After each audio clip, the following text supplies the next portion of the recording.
ত্রয়োদশ জাতীয় সংসদ নির্বাচন ও গণভোটের তফসিল পর্যালোচনায় বৈঠকে বসতে যাচ্ছে এএমএম নাসিরুদ্দিন নেতৃত্বাধীন নির্বাচন কমিশন। আজ রোববার নির্বাচন কমিশনে এই বৈঠক হবে।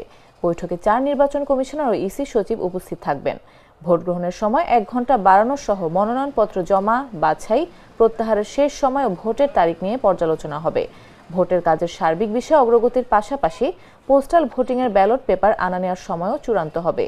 ভোট প্রস্তুতির সবকিছু গুছিয়ে এনে তফসিলের আগে আইন শৃঙ্খলা সভা ও আন্তঃ মন্ত্রণালয় সভা করেছে ইসি।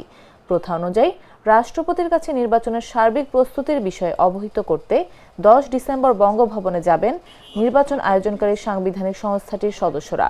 এরপর কয়েকদিনের মধ্যে তফসিল ঘোষণা করবেন সিইসি। ডিসেম্বরের দ্বিতীয় সপ্তাহে তফসিল ঘোষণা করার কথা রয়েছে। ফেব্রুয়ারির প্রথমার্ধে একই দিনে সংসদ নির্বাচন ও গণভোট অনুষ্ঠিত হবে।